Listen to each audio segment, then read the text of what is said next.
tardes, mis amigas y mis amigos. Este es su programa Careo, aquí en Cinevisión. Un servidor, Lito Santana, junto a don Osvaldo Santana. Don Lito Santana, ¿cómo vamos? ¿Cómo vamos, amigos de Careo? ¿Estamos bien? Esperamos que los amigos también estén bien. Entonces, un programa más en el que queremos compartir con todos ustedes los principales hechos de la semana. Tú dices un programa más como si estuviera agotado. No, no puede ser. La vida continúa. Claro uno que más. Sí, uno más. Entonces, nada, compartir los principales acontecimientos de esta semana, no solamente en el país, sino a nivel internacional. Por cierto, Osvaldo, que el presidente de la República, Luis Abinader, está en Costa Rica, está acompañando un viaje rápido ahí. La asunción al poder de Laura Fernández Delgado. No es muy común, aunque sí en nuestra parte del mundo, que las mujeres estén liderando los países, pero se ha avanzado mucho con esto. Y entonces la presencia de él fortalece, digo yo, la relación de República Dominicana con Costa Rica. Y hay como una corriente de que República Dominicana está tomado muy en cuenta, está siendo tomado muy en cuenta por nuestros vecinos, ¿verdad?, del área. Estuvo aquí también el presidente de Ecuador. Pero hay también como una afinidad ideológica de derecha. Sí, pero de los gobernantes. Oí como que incluso... No sé si tuviste que la presidenta costarricense que está asumiendo va a dejar al presidente actual en un cargo. Como ministro. Dicen que está tratando de protegerlo, porque hay amenazas de que lo van a procesar. Los cargos no deben proteger a nadie. Sí, va a quedar como ministro de su gobierno. Aquí regularmente se va del gobierno, y no tan usual eso tampoco. Es raro, sí, por eso te lo estoy comentando. Raro. Pero te quería decir que son actos recíproco, porque también los costarricenses han tenido el placer de no, y además un país nosotros, vecino, centroamericano. Espero que de ahí surjan algunas, dice mucha gente. El presidente se fue el jueves y regresaba ayer viernes. Pero que no es más que en ese acto de ir, darle un respaldo en realidad a lo que significa la toma generalmente eso es protocolar, ¿verdad? Y está haciendo calor, Lito, ya se pararon las aguas. Bueno. Son días cálidos. Fíjate que el calor es la amenaza de las futuras lluvias. Se dice que la temporada ciclónica que comienza, ahora el 1 de junio, ya estamos al borde, viene con estos vientos cálidos, los calores que vienen desde el África por ahí, y entonces alcanzan mayores velocidades y por eso se forman los huracanes. Después de fuertes oleadas de calores vienen tormentas y estas manifestaciones atmosféricas. Pero, como siempre, República Dominicana tiene que estar alerta a lo que traen las temporadas ciclónicas, aunque dicen, Osvaldo, que esta va a ser más suave con relación a las anteriores. No se proyectan tantos huracanes ni tantos fenómenos de este tipo. Y así va la cosa. En esta semana todo bastante tranquilo. Se destaca en la semana la situación que se dio en San Juan de la Maguana, las protestas y la decisión del presidente Abinader de detener, no la explotación, porque mucha gente habla como de la explotación minera, pero en realidad lo que ha habido es una situación de exploración, de permisos para que ellos puedan explorar, a ver cómo pueden iniciar luego, naturalmente, la extracción del mineral ahí en la zona de San Juan de la Maguana. Eso fue un hecho trascendental. Primero, como estaba San Juan, un pie de lucha por esa situación, y la actitud del presidente de recoger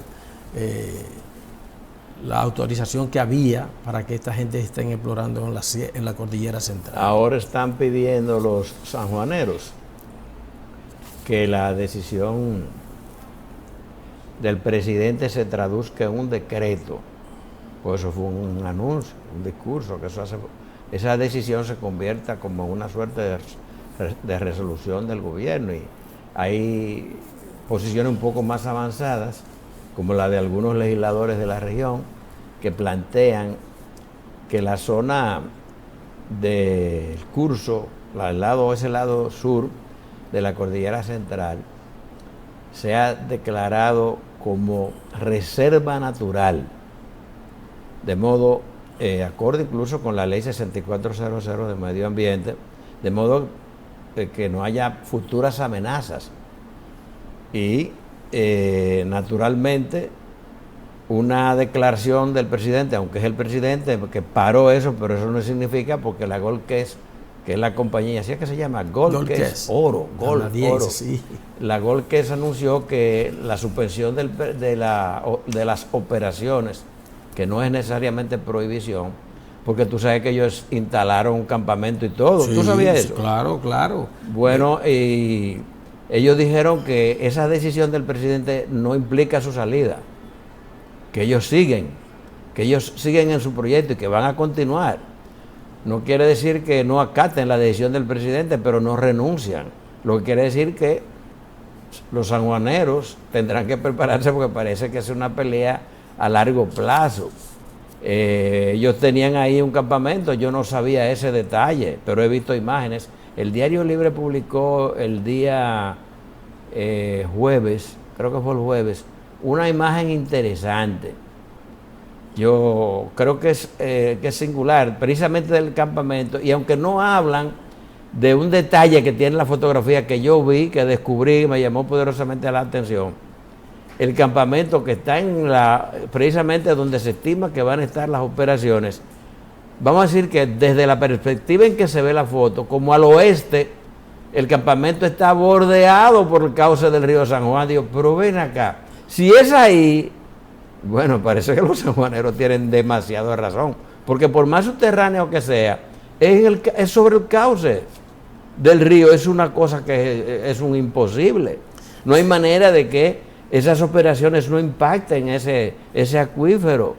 Eso es una cosa tremenda. Yo lo vi, me quedé sorprendido porque el pie de foto no hace ninguna referencia, pero es un detalle interesante. Está el campamento, se ve la montaña allá, que se habla de la cordillera, el lado sur de la cordillera, pero no se observa, no se comenta en el pie que está bordeado el campamento precisamente por el cauce del río San Juan, que la circunda. Sí, es un tema que yo creo que amerita, Juan, lo que le dediquemos algún otro comentario, porque no todo el mundo está de acuerdo con la decisión del presidente. Bueno, yo he visto se ve como la posición cuando tú dices populista, no todo dicen el mundo, a empresarios. No, yo he visto también hasta en el área de mismos, los comunicadores ha surgido gente defendiendo la continuidad del proyecto. Así es. Vamos a la pausa comercial, porque hay también que ver qué es lo que están planteando ellos, que hasta hablan de que se puede convivir con la explotación minera y los recursos. Pero antes eso se había dicho. Vamos a ver. Regresamos en breve con más en Careo.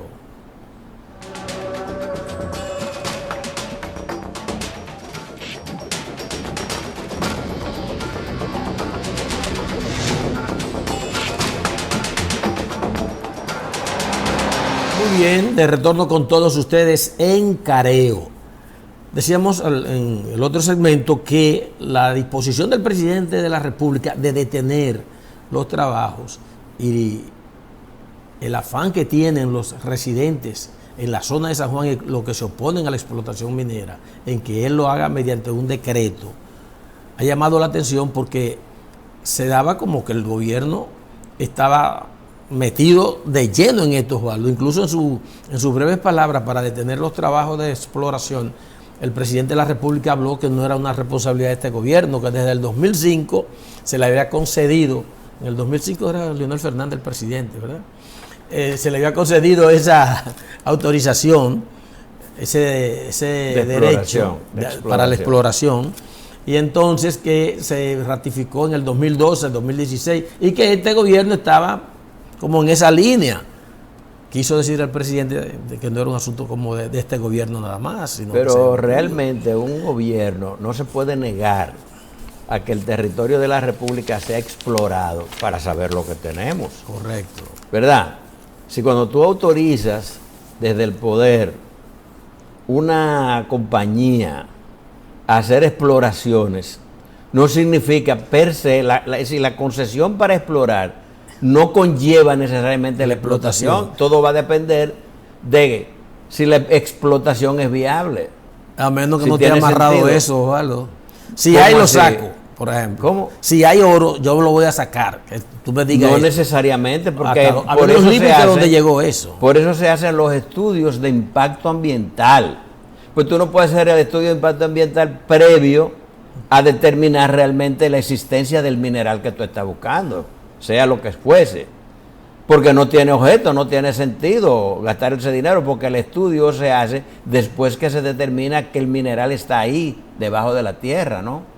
Entonces, por eso los estados lo que autorizan es la exploración, pero la exploración no tiene que ir necesariamente amarrada. Además, el hecho de que te autoricen a explorar, pero no te obliga al Estado, porque ahora eso es lo que están diciendo Sí. los dueños de la compañía Gold Quest, que verdad que han tenido pérdidas. Bueno, es una pérdida relativa, porque así como ahora la cotización en la bolsa en Canadá de esa compañía se ha caído, han perdido muchísimo, se han devaluado, no valen nada por lo que ocurrió, porque bueno, imagínate, una mina, tú sabes lo que la gente dice, ese tipo lo que tiene es una mina, y en este caso de oro. Bueno, esa compañía estaba muy bien ranqueada, se suponía que iba a iniciar una explotación, así como ha estado ocurriendo con las dos compañías que están en la provincia de La Vega, una, y en la otra María Trinidad Sánchez, ¿verdad? Que tienen sus concesiones y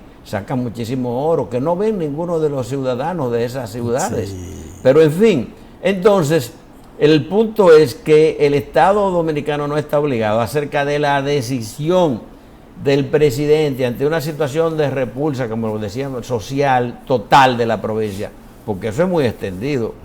Yo creo que el presidente ha obrado continuo. Hay quienes, por ejemplo, el CONEP, el Consejo de la Empresa Privada, está en contra de que el presidente hiciera eso. La corporación minera, que son los señores que explotan la tierra, que sacan los minerales en la República, también en contra. Tiene sentido. Claro. Porque ¿verdad? Han Son golpeado esos negociantes, son sectores, gente así. que lo que buscan es riqueza. Y esa riqueza no puede estar al margen del interés social, de la misma naturaleza, de la tierra, de los pobladores. Entonces yo creo que el presidente ha actuado continuo. Se dice, y esa es otra materia que no sé si tendremos que analizar más adelante, de que el presidente, ya esos son otra clase de críticos, no necesariamente vinculados al tema de la mina esta, ¿no? Que el presidente da mucha marcha atrás. Pero es preferible que el presidente tome medidas o elimine medidas ya tomadas o que piense tomar, a que persista en una cosa que no es correcta. Pero dicen que como quiera se dice, como quiera critican. Bueno. Pero en este caso, pero al menos el gobierno ha actuado de acuerdo a lo que es el interés y el afán colectivo de los sanjuaneros y de buena parte del suroeste, porque hay que decir e insistir en que las aguas del río San Juan no solamente son útiles para la provincia de San Juan o el municipio de San Juan y las matas, sobre todo, sino que sus aguas impactan a lo que es, por ejemplo, el Valle de Neiva, porque el río San Juan se le agrega el río Vallejuelo, y esas dos aguas entran en el río Yaque del Sur después de la presa de Sabanayegua, Sí. y esas se van a almacenar también allá en Monte Grande y en el uso de los suelos del Valle de Neiva. Y ahí, mira, ahí hay acueducto. También de ahí depende el acueducto de San Juan. Entonces la gente, lo primero es la vida y vivir. Entonces yo no estoy obligado a consumir agua contaminada porque una empresa tiene interés en esa mina, con la cual se van a hacer más millonarios de lo que son. No puede ser así. Además, Osvaldo, ¿por qué tiene que hacerse obligado eso? Si ya se sabe que eso puede causar esos estragos que tú estás Le quieren planteando. tumbar el pulso al gobierno. Sí, porque yo no entiendo. Es la salvación del país, es la salvación del mundo. Ahí no sé qué se está jugando ahí. Lo que hay suele haber después las explotaciones porque son actividades extractivas que nada más se beneficia a un grupito. No salva a nadie, al contrario, arruina.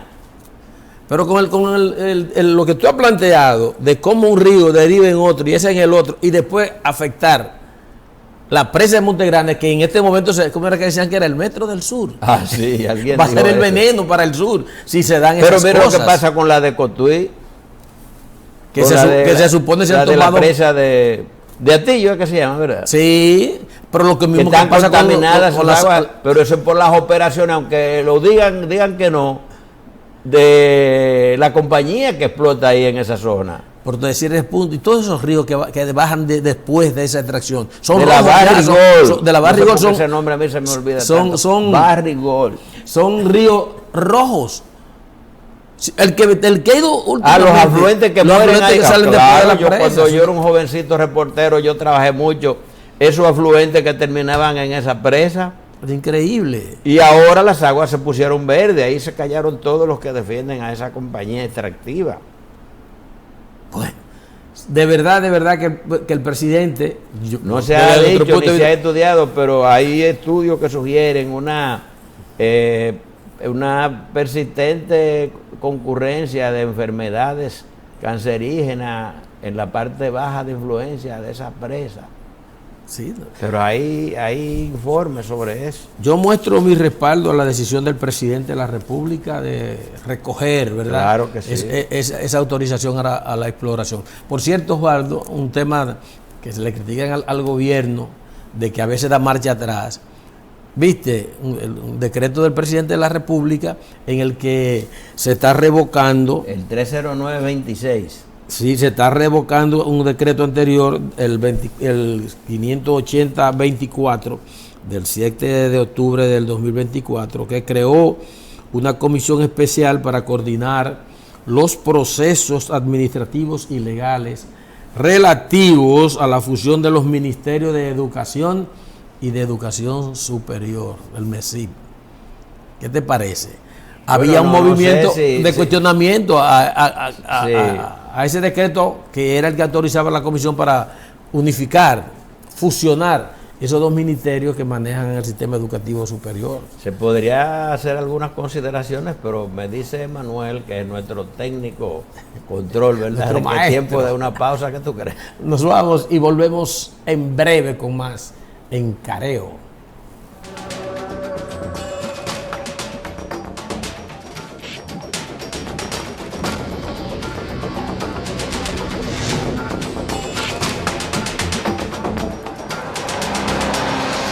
Estamos nuevamente con todos ustedes aquí en su programa Careo.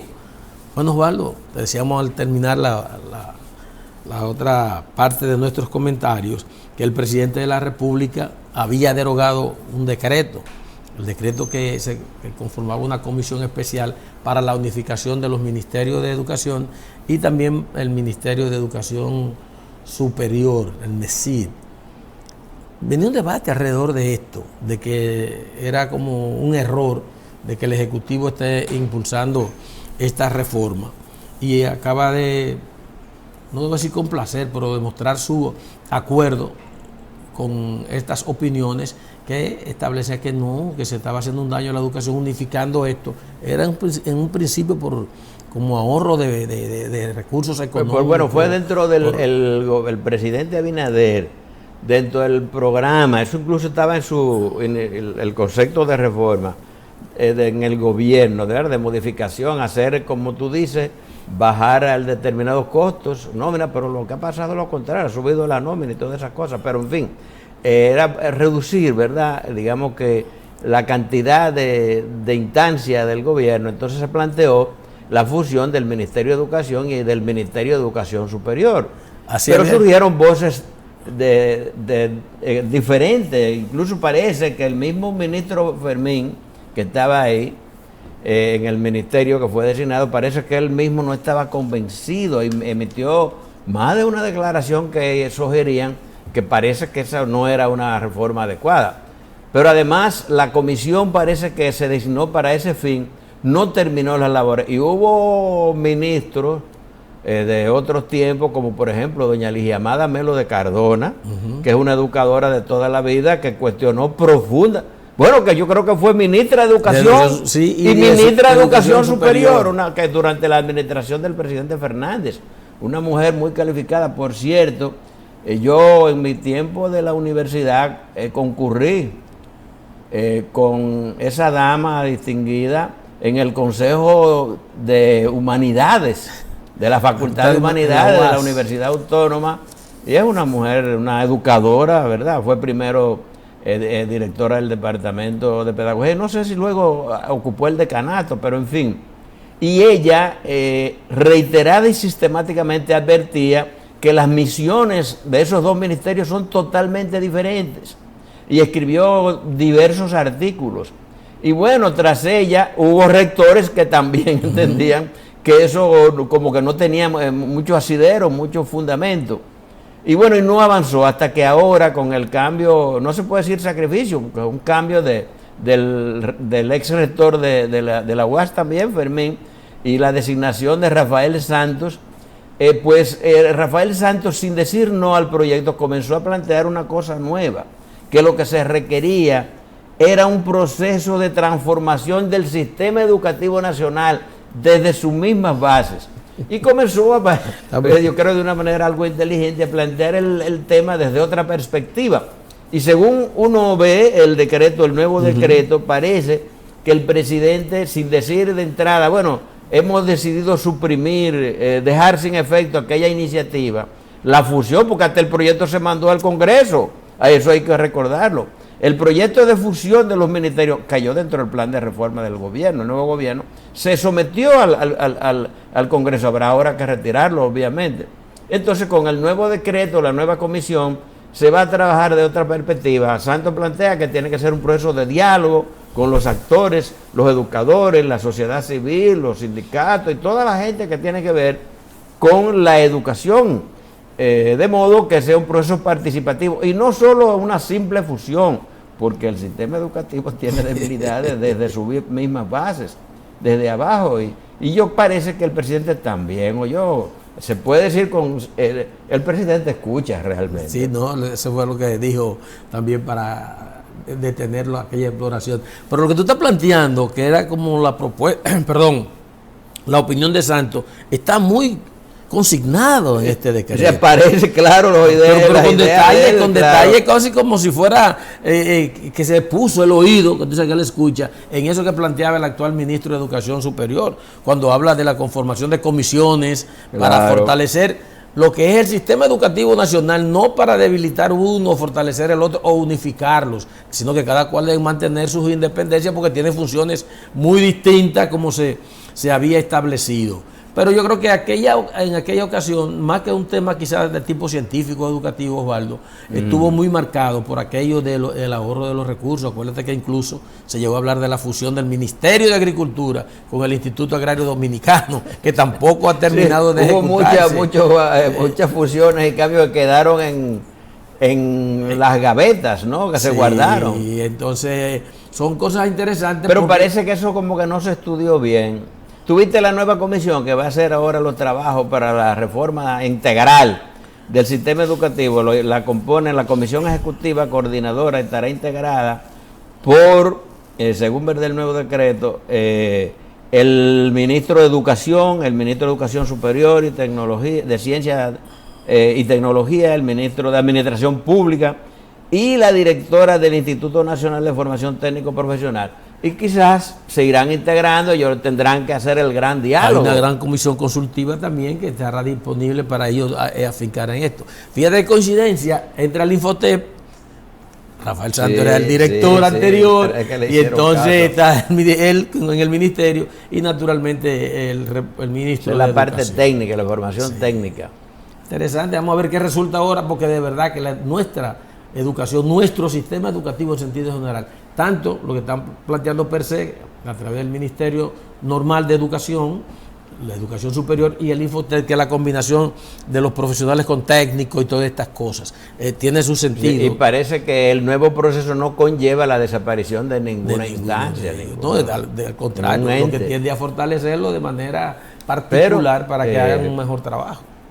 Eso será ya quizá, se verá en el futuro, porque imagínate, a esta gestión le quedan ya 2 años y pico. No, quizás siguen 4 más, porque hay elecciones. 2 años y 3 meses, entonces, no, la pausa. Ya el presidente, precisamente por una reforma que él propició, tiene candado la Constitución y él no se podrá reelegir. No. Regresamos en breve con más en Careo.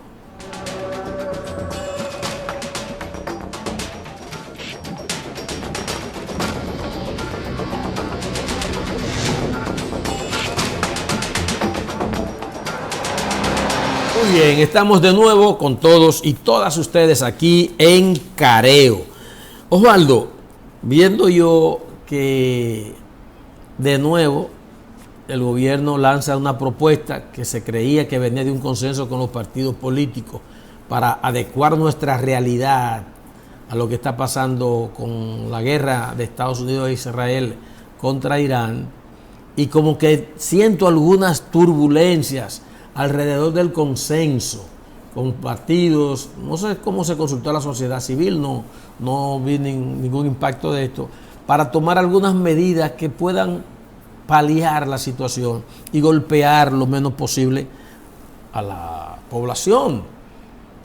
Y de hecho, lo que más ha estado de repente en la palestra es la reducción de los fondos a los partidos políticos, que es como por donde se ha agarrado el tizón, que es la parte más caliente, porque las organizaciones políticas sienten, creo que en el programa nuestro del pasado sábado hacíamos un comentario de que no era un tema tan fácil para el gobierno lograrlo, primero porque era una ley de destino de esos fondos, y segundo porque está en el presupuesto de la nación también, que es otra ley que se aprueba cada año.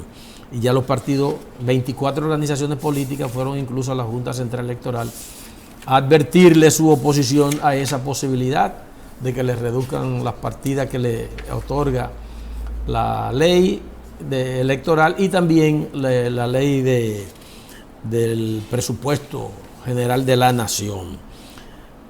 Está también orillándose el tema, Osvaldo, de que es como un plan en el que se puede debilitar a los partidos de oposición, porque el partido que está en el gobierno, que es el Partido Revolucionario Moderno, no sufriría tanto si le quitaran esos fondos que están consignados en la ley.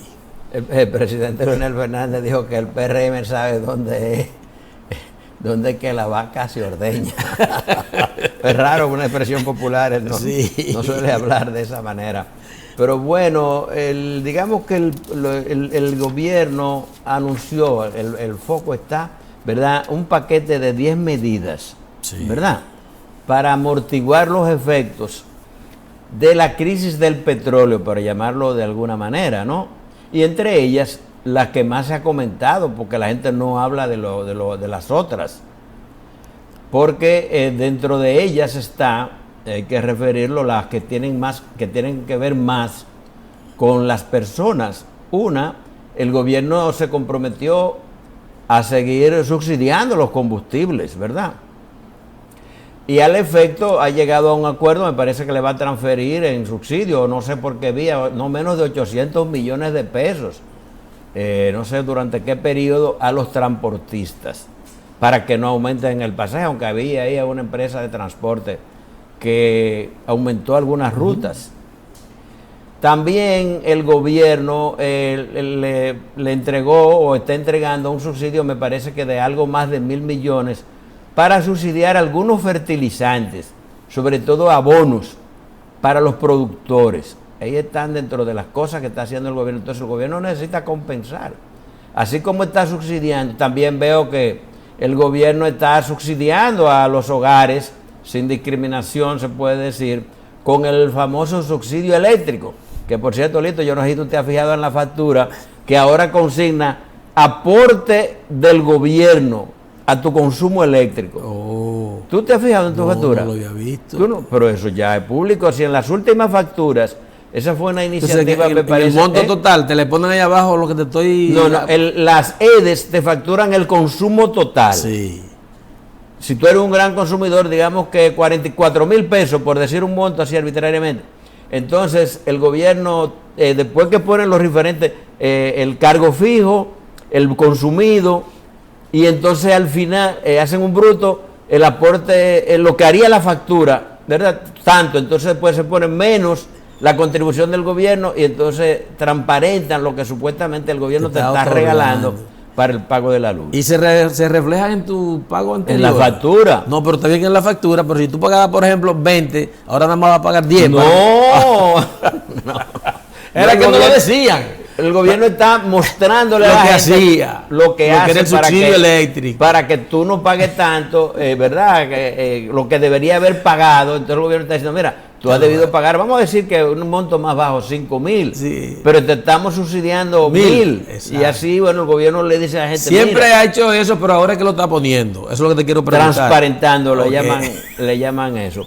Entonces, Ah, pero hay está bien, otras gracias. medidas que tienen que ver con el gobierno mismo, como por ejemplo, menos pago de pasajes, menos compra de vehículos de lujo nuevos, gastos corrientes, en teoría, el anuncio por lo menos, reducir los gastos del gobierno en viajes quizás no muy necesarios, en el interior inclusive, los gastos operativos, Sí. para llamarlo de alguna manera, y una que otra medida, el uso, por ejemplo, de lo que tiene que ver con viáticos, Dietas. los consumos, dieta, viáticos, los consumos, digamos que en las instituciones que tienen que ver con el personal. Sí, el gobierno dice que baja todo eso, y entre ellos está precisamente la reducción hasta el 50% de los fondos, no que el gobierno le asigna, porque eso hay que precisarlo a los partidos políticos, sino lo que establece en las leyes que el Estado, más que el gobierno, debe entregar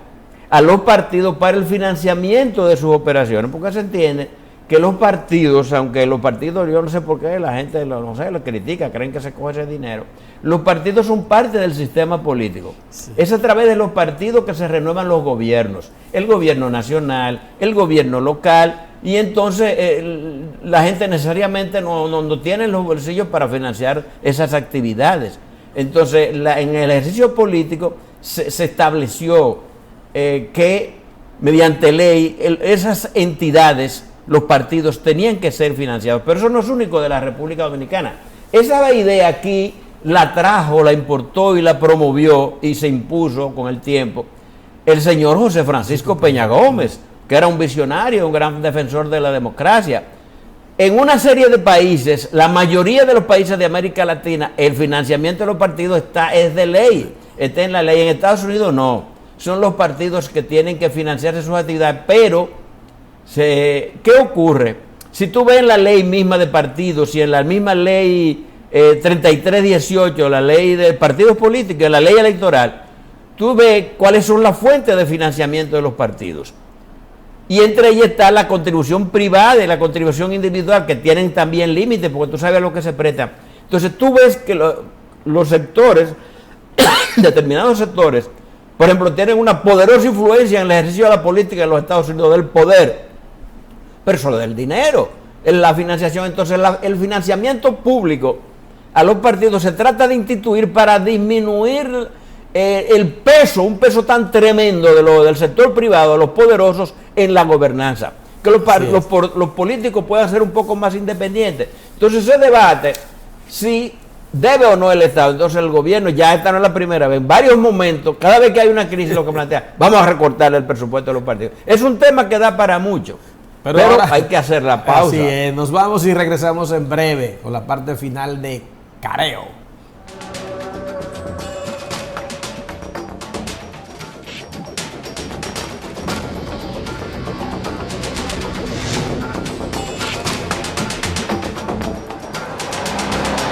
De retorno con todos ustedes aquí en Careo.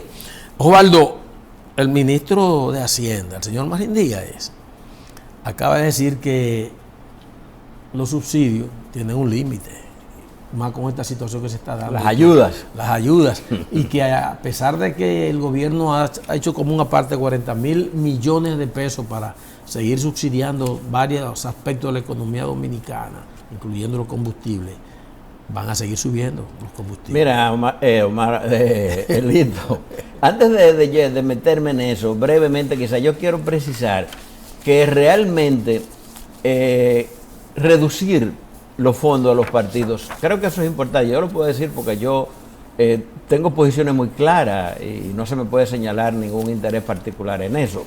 Pero yo creo que esa reducción beneficia a quienes están en el poder, a los que ordeñan la teta de la vaca, que de ahí que está la fuente de la cosa. Entonces yo creo que el gobierno debería ser más cauteloso. Yo no sé hasta dónde los partidos de oposición tendrán capacidad de resistir con acciones una medida de esa naturaleza, porque resulta que la opinión pública y el pueblo puede ser orientado y manipulado a señalarlo. Mírenlo, no quieren ayudar. a bajarle el peso del gasto público.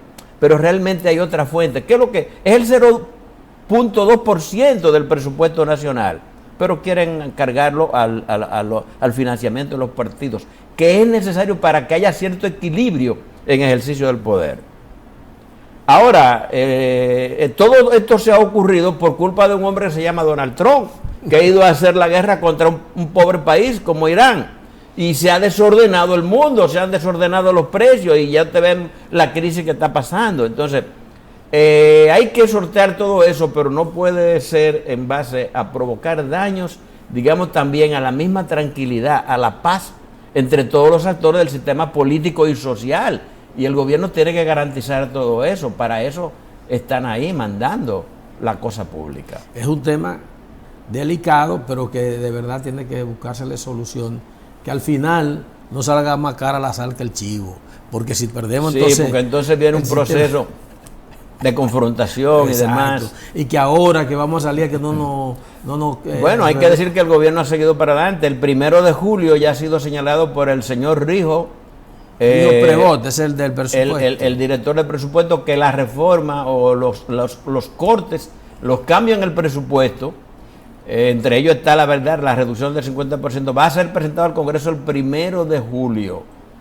Entonces es un plan que está en marcha, es una cosa que, pero yo creo que se tenía que oír. Se podría desvanecer porque como están negociando los que están en medio de la guerra, de aquí al 1 de julio quizás se... Cambian los precios, pero quedan como que las secuelas realmente de lo que ha sido el daño que la administración Trump le ha provocado a la economía global con esa guerra totalmente injusta, innecesaria y no provocada contra un país como Irán. Así es. Bueno, Juan, se nos ha acabado el tiempo. Uno a veces cree que son 2 horas, pero nada más es una, que estamos aquí en Careo, aquí en Cinevisión. El próximo sábado tenemos la oportunidad de juntarnos nuevamente y compartir con todos ustedes nuestras ideas. Hasta la próxima, pásenla bien.